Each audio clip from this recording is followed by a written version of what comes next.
आ जाओ। नमस्कार बड़े बाबू, ये मेरे कुछ साथी हैं, मेरे साथ खिलाफत आंदोलन में हैं। ये अजमल है। आदाब। ये हुसैन है। आदाब। और ये शाहबुद्दीन। आदाब। ये सावरकर हैं, विनायक सावरकर। वही सावरकर जिन्होंने जहाज के ऊपर से समुद्र में छलांग लगाई थी? हाँ हाँ। 11 बरस काला पानी में रहने के बाद अब ये यहाँ आए हैं। 11 बरस? हाँ। जनाब, आपको कितने वर्षों की कैद हुई है? 50 वर्षों की। 2 उम्र कैद हैं। क्या मैं आपसे बात पूछ सकता हूँ? पूछिए। आप वंदे मातरम और भारत माता की जय के नारे क्यों नहीं लगा? हम इस तहरीक में इसलिए शामिल हुए हैं कि अंग्रेज तुर्की पर अपना कब्जा ना जमाए। उन्होंने तुर्की को युद्ध में जीता है, मगर वहां के बादशाह को हम अपना खलीफा मानते हैं।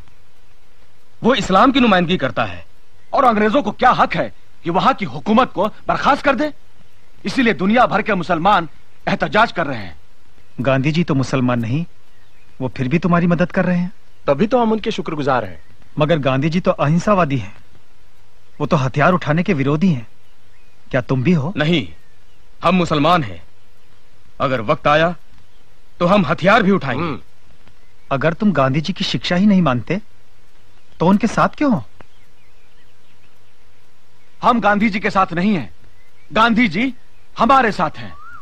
गांधी जी क्यों मुसलमानों को उकसा रहे हैं कि तुर्की का बादशाह ही तुम्हारा बादशाह है?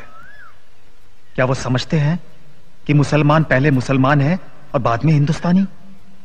मैं अब समझ गया कि मोपला मुसलमानों ने खिलाफत आंदोलन के जोश में आकर हिंदुओं पर इतने अत्याचार क्यों किए। क्यों वहां हजारों हिंदुओं की हत्या कर दी गई, हजारों हिंदुओं को मुसलमान बना दिया गया, सैकड़ों औरतों का शील भंग किया गया, बच्चों को काट दिया गया। फिर भी ये हिंदू खिलाफत आंदोलन में उनका साथ क्यों दे रहे हैं? क्यों? किसने इन्हें गुमराह कर दिया? मैं इन्हें बताऊंगा कि वो क्यों गुमराह हो गए हैं। वो भूल गए हैं कि वो हिंदू हैं। उन्हें इस बात का ज्ञान नहीं कि हिंदुत्व क्या है। क्या है हिंदुत्व? हिंदू हमारा नाम है और हिंदुस्तान हमारी मातृभूमि है। सभी हिंदू एक हैं। हमारा राष्ट्र एक है।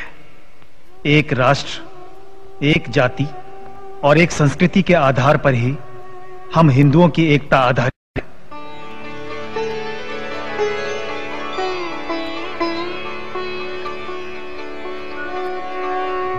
वे सभी व्यक्ति हिंदू हैं जो हिमालय से समुद्र तक इस समग्र देश को अपनी पितृभूमि के रूप में मान्यता देकर वंदना करते हैं, जिसकी धमनियों में उस महान जाति का रक्त प्रवाहित हो रहा है जिसका मूल सर्वप्रथम सप्त सिंधुओं में परिलक्षित होता रहा है और जो विश्व में हिंदू नाम से सुविख्यात है।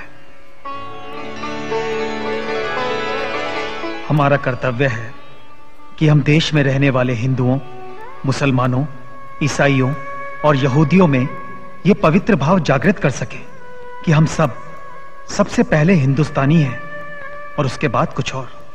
भारतीय राष्ट्र का सारभूत विवेचन जो इस काल कोठरी में किया गया, वो सीखचों के बीच में से कैसे बाहर निकल गया और कैसे प्रकाशित होकर लोगों के पास पहुंचा, किसी को कुछ पता न चला।